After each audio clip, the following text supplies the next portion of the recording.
เสียงหวูดโรงงานดังยาวในเวลาเกือบ4 ทุ่มกโอทีเพิ่งเลิกคนงานหญิงชายทยอยเดินออกจากประตูเหล็กบานใหญ่ไฟถนนหน้าซอยติดบ้างดับบ้างทิ้งเงามืดยาวเหยียดบนพื้นคอนกรีตแตกๆดาวเป็นหนึ่งในนั้นเธออายุ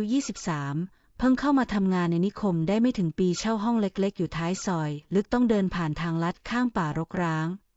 เพราะมันใกล้กว่าแม้หลายคนจะเตือนว่าอย่าเดินคนเดียวตอนดึกแต่โอทีเลิกไม่พร้อมกันเสมอและเธอก็ไม่อยากเสียเงินค่ามอเตอร์ไซค์รับจ้างทุกวันคืนนั้นลมพัดแรงผิดปกติใบไม้เสียดสีกันเป็นเสียงสู้ไฟถนนดวงหนึ่งกระพริบเหมือนจะดับดาวกระชับกระเป๋าเผ้าแนบอกก้าวเร็วขึ้นเล็กน้อยเธอได้ยินเสียงฝีเท้าตามหลังตอนแรกคิดว่าเป็นคนงานคนอื่นแต่เมื่อหันกลับไปก็ไม่เห็นใครความเงียบทำให้หัวใจเต้นแรงเธอก้าวเร็วขึ้นอีก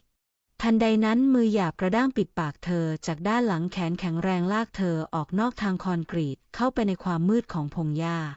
ทุกอย่างเกิดขึ้นรวดเร็วเสียงลมหายใจหอบหนักเสียงใบไม้ถูกเหยียบหักเสียงพยายามดิ้นรนที่ถูกกลืนหายไปในความมืดของป่าแล้วทุกอย่างก็เงียบลงดาวเดินกลับออกมาสู่ถนนคนเดียวเสื้อผ้าเปรอะดินผมยุ่งเหยิงแสงไฟถนนยังคงกระพริบเหมือนไม่เคยมีอะไรเกิดขึ้นเธอเดินช้าๆราวกับคนไร้เรี่ยวแรงไม่ร้องให้ไม่ตะโกนขอเพียงแค่ไปถึงห้องเช่าให้ได้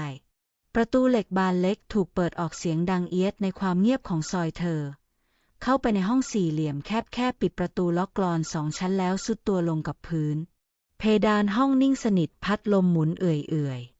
ดาวมองฝ่ามือตัวเองที่ยังสั่นความรู้สึกหนักอึ้งทับอยู่ในอกเหมือนก้อนหินเธอไม่รู้หน้าคนร้ายไม่เห็นแม้แต่ชัดเจนว่าเป็นใครภาพทุกอย่างพร่าเลือน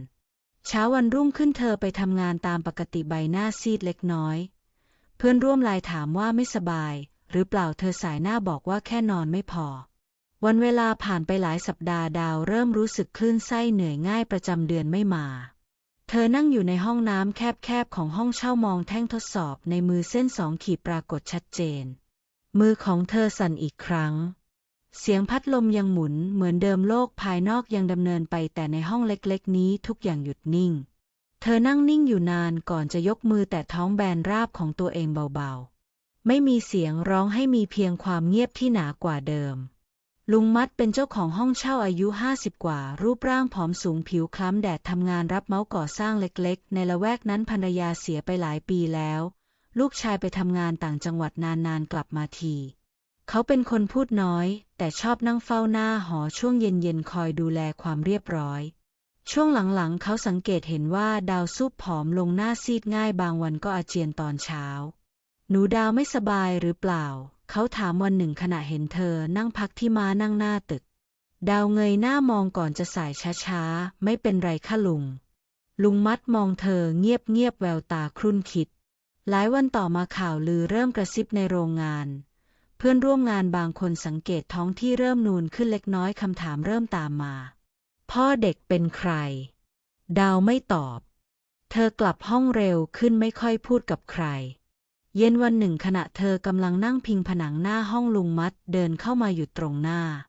หนูท้องใช่ไหมคำถามตรงไปตรงมาทำให้เธอชะงักไปครู่หนึ่งก่อนจะพยักหน้าช้าๆพ่อเด็กอยู่ไหนความเงียบยาวนานเป็นคำตอบลุงมัดถอนหายใจยาวมองไปยังซอยเงียบถ้าไม่มีใครรับผิดชอบเขาหยุดพูดเหมือนกำลังชั่งใจลุงขอรับทุกอย่างเองก็ได้ดาวเงยหน้าขึ้นทันทีดวงตาเต็มไปด้วยความงุนงง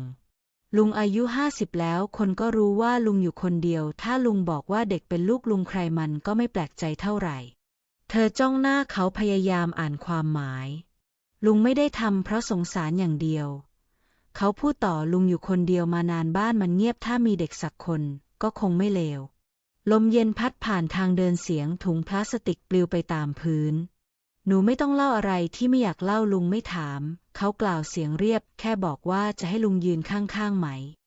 ดาวรู้สึกบางอย่างสั่นไหวในอกไม่ใช่ความรักไม่ใช่ความหวังใหญ่โต